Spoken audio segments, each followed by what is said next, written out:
Hello， 大家，无案第6集，樊潇和游书朗在一起了。看起来呀，这两个人真的是不仅在床上很合，连性格好像都还挺契合的。只是我们知道，这样子的甜蜜是不会坚持太久的。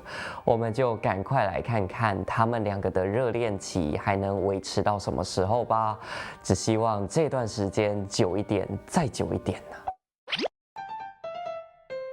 还是陈部长的酒好，今天我就贪心多喝了几杯。陈部长这虎骨酒可是当年警察总署署长给的虎骨泡的，他还一直想把他的女儿介绍给你，是想让你做他的女婿呢。陈部长，你就别拿我逗闷哦了。你居然还在盯场哦！游书朗在应酬，你还在那边看，控制欲超强的。你慢走。那个司机有点业余哦，门都还没关好就开始开车了。我估摸着，你应酬应该快结束了，还亲？大庭广众的。被烟酒亲了一晚上，有什么好玩的？虎骨酒好喝，谈杯喝多了。你是来了多长时间？还偷听上了？你可别提那个什么虎骨酒了，里面放了不知道多少种中药，那个味道，简直一言难尽。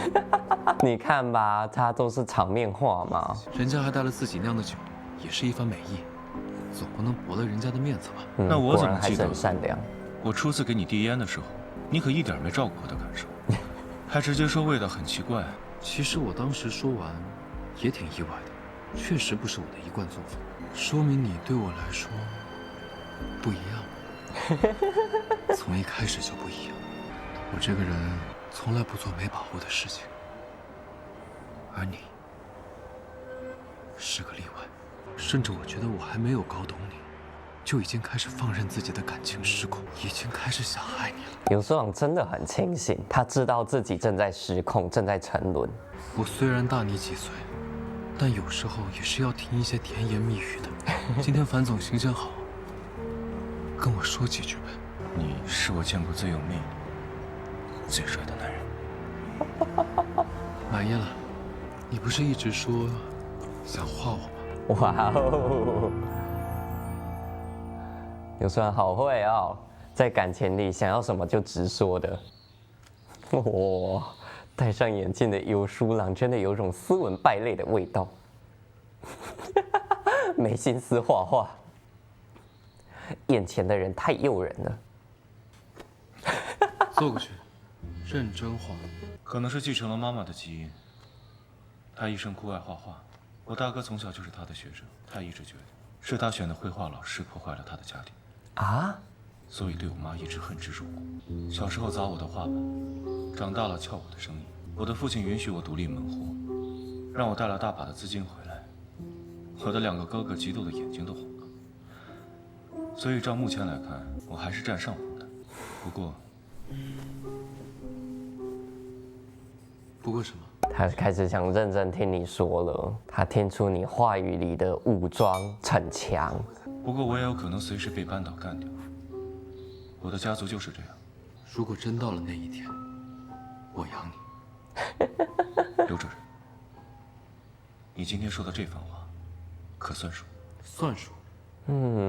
只希望真的樊潇落魄的时候，不要到时候对游书朗杀人狂全部都爆开来才好啊！不知道到时候游书朗还肯不肯养他？过来盖个章。正经点，我画画。拉高西裤，露出脚踝。受不住诱惑了哈！我想了想，还是要先尝了滋味。虽然是一些历史数据，但还是挺有参考价值的。什么意思？刘主任认真工作的样子，真好看。什么意思？樊潇，你是一条蛇，是个捕猎的人，想要吃掉你口中眼前的猎物。天哪！樊总，现在在办公室，是不是我平时看你惯的无法？哇塞，游书朗果然越来越失控了，掌握不住话语权，支撑不了啊！我靠！是的，真的有人来敲门的时候，他还是得强行镇定哈。这头猛兽不能放任它放肆。您看这车辆外出申请单，2个副总都要用最高级别的商务车，都说他们接待的客人很重要，我这要怎么安排啊？小丁，去确认一下李总的客人是不是新宇药业董事长的夫人和女儿。如果是的话，安排那辆敞篷跑车接他们，在车里备鲜花和玩偶。副总们都想用最高级别的商务车，无非是想彰显对客人的重视。可重视的方法不止这一条路可走，如果这点协调能力都没有，只能一味的执行，那恐怕总经办的工作不适合你。我以后会注意的。可是这应该也不是他一个小员工可以做主的吧？2个副总都指明要同一辆车，他有办法驳了副总的要求吗？所以我觉得他来请示游书长是对的啊。尤主任刚刚训人好凶啊！凶你就规矩点，把衣服整理好。潘总品品。游书长是在暗示他绿茶吗？不要在我面前上演茶艺了。尤主任这是要端茶送客了。哦，原来是端茶送客啊！我还是太腹黑了哈。游书长没那么恶意。看了很多宫廷剧学的。坐回去。不做。周末我给你煲冬阴功汤喝。你煲？再做道咖喱蟹、辣牛肉沙拉、泰式炒河粉，我再挑几个泰国老片子。我怎么觉得这每一项里面都带着一点颜色呢？不错呀。我知道了。怎么了？我周末有些事情要处理，不能陪你了。哎呦。游书长接电话脸色那么难看，所以这确实是无可奈何的，不像樊笑那电话都是他自己心机安排的。你这礼拜天是要去加班还是？没有，出去办了点事。对了，你家的门锁被我换掉了，换成了指纹锁。旧锁连同你前男友那串钥匙一块扔了。跟樊笑在一起之后，游书长变得越来越不像自己了吼。樊笑真的在洗手做羹汤哎。游书长果然就这么硬吼，有什么想法不说出来？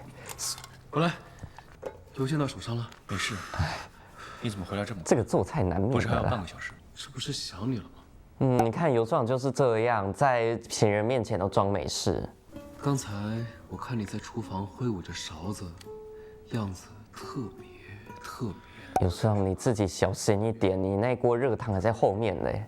性感，放在厨房浪费了，应该放在床上。行，听尤主任的。走，去卧室。别闹了，先吃饭。我先吃。游书长哦，真的饿了。不知道他真的有点失控，他会不知道刚刚那句话在挑逗吗？结果樊笑想要的时候，他又阻止。这个冬阴功汤的味道不错。当然了，这本菜谱都快被我翻烂了。你要是喜欢，下次再给你做点别的。那本菜谱不知道樊笑准备多久要秀给你看。我其实挺喜欢这么过周末的。哦，你们在看《爱在暹罗》？你和你前男友没有这样过过周末？他年纪小，喜欢热闹，我陪他去聚会多一点。我记得你和我说过。都是你做饭给他吃，宝贝。以后煲汤啊，少放点醋。现在叫宝贝耶。小。不要一天到晚吃醋啊，樊笑。那个游什么懒？睡也睡过了，你还要干什么？拿它来打发时间，玩够了，玩腻了，就甩了呗。好，樊笑，记住你这句话哈。看你到时候真的甩得掉他吗？你已经达到目的了，可是，樊笑，你为什么不快乐？樊笑也意识到自己变得不一样了。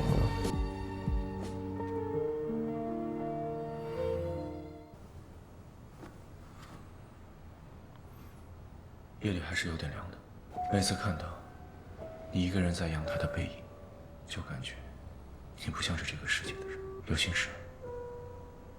你看樊笑居然还会主动关心他的心情了，根本现在已经不是把他当玩具了，甚至想走进他的内心了吼。你有事还要忙？走吧，回屋。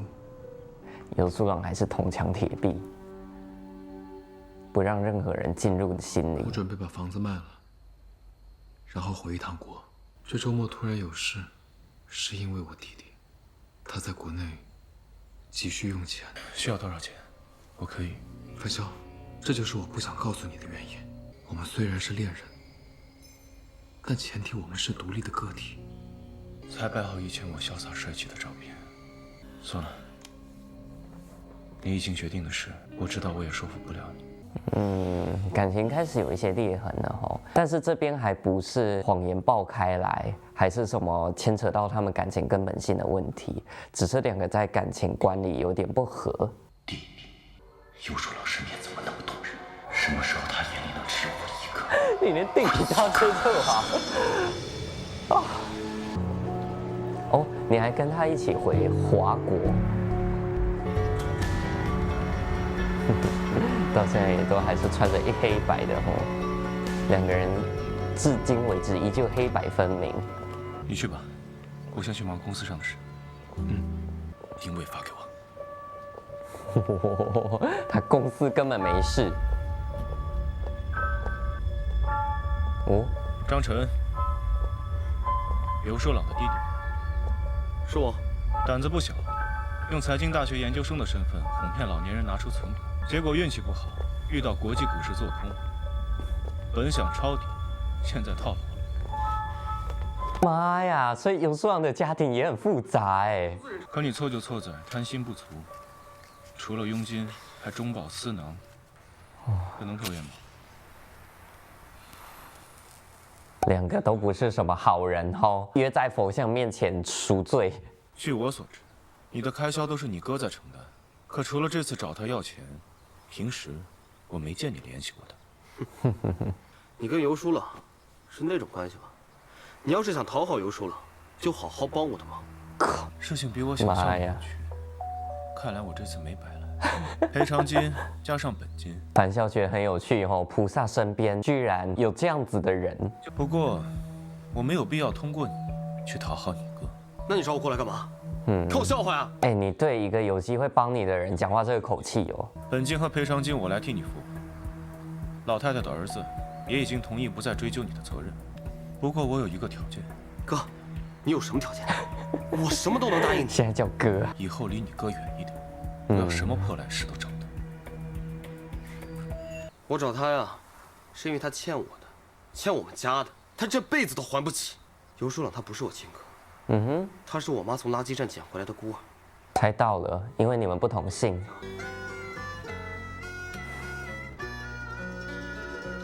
所以尤素朗的妈妈，以某种程度上也是个菩萨呀，也是个大善人。我妈一直相依为命，后来又多了个尤素朗，他胡止咳，做家政，哇，什么事都做。家里条件这么差，他还要多收养一个哦。可他是个同性恋，我就知道。他上高中的时候，被人揭发是同性恋，然后同学们就开始排挤他，就连小混混也找他麻烦。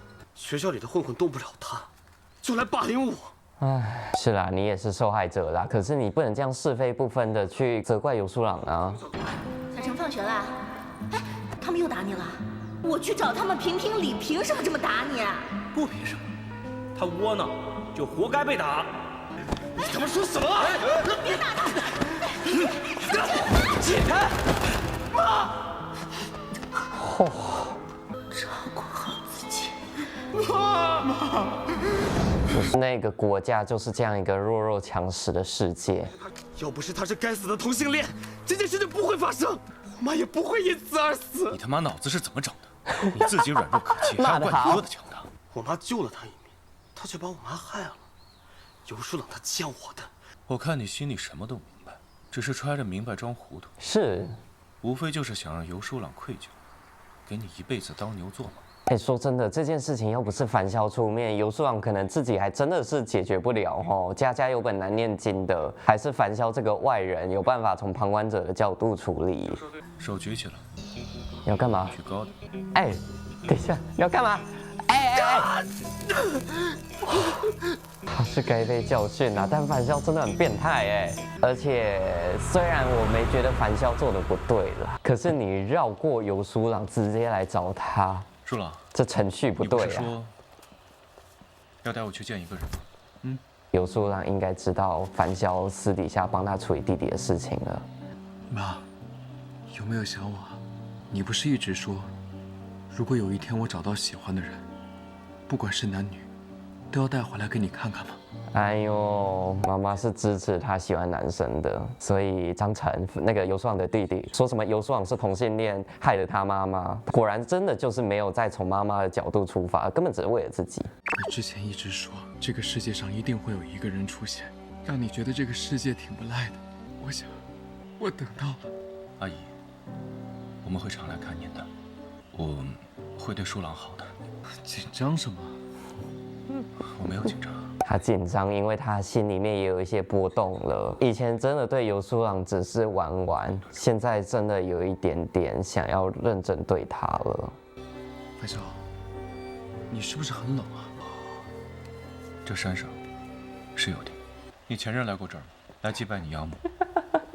没有，他没来过。果然，樊潇已经都跟游素郎坦白他照顾他弟弟的事了，也没有瞒着说我知道你是被收养的。他年纪小，没经过什么事，很多事情他也不理解。原来游主任是嫌我老，不用保护我纯洁的心。讲不过你啦，哎，如果说她前男友也都做过，你又吃醋。我们俩除了日常生活的交流，很少有精神层面的交流。我觉得爱他就是照顾好他。他后来跟我提分手，提得很突然。其实他那段时间心思都是飘忽的，完全不在我身上。发生了什么也不言而喻。其实心里也是有一点怪他的。哎呦，直到他后来跟我说，他觉得我对他一直很冷漠，他完全走不进我的世界。这时我才发觉，我好像从没想过让他了解完整的我。游素郎开始对樊潇贪心了吼，也是开始想要迎接樊潇进入自己内心了。与此同时，他也开始意识到自己原来对恋人一直都是那种冰封的态度了。我也不知道，但是在你这儿，我什么糊涂事都做了，什么糊涂账，我也都认了。欠条，你帮我弟弟付的那些钱，算我欠你的。你怎么知道？谢谢。不让你插手，是因为这件事可能会有法律风险。可你倒好，背着我插手的彻底。主要是你家的门锁我刚换，窗帘还有床都挺贵的，换了可惜。啊，你付这么多钱就不可惜哦。好啦，这是樊潇那种人能给的最大程度的浪漫了呀，为你花钱，还为你冒着可能会有法律风险的这个危险。被男朋友照顾的感觉很不错，樊潇，谢谢你。哎呀，下次要是再敢不听我的话，定罚没不着。他每次这样子扯着他的项链，都好像是在主人拉着狗链哦。我和你的前男友一起掉进了湖里，你救谁？谁都不救，爱死不死。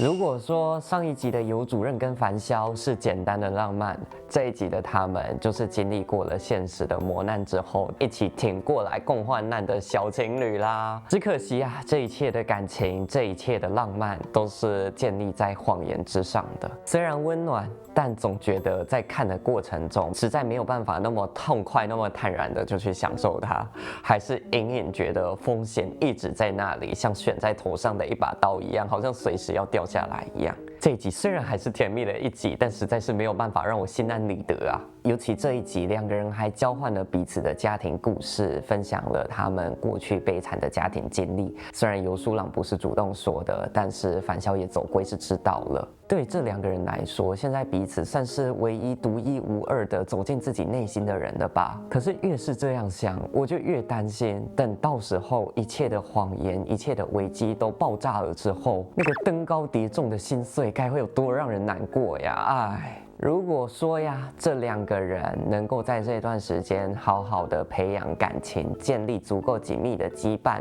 等到时机成熟了，樊潇幡然醒悟，在两个人的感情已经趋于稳定的时候，好好的、慢慢的对游素郎讲出他当时接近他的所有的那些对他撒过的谎，让这件事情平安落地。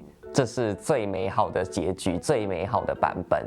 可惜我们知道这故事不可能这样子的，甚至我可以想象，像这样子的中国的作品，一定会让事情以最惨烈的版本破碎的。唉，不管啦。反正既然知道事情迟早会发生，我们就跟着返校一起做好心理准备吧。那这一集就看到这边，下次见，拜拜。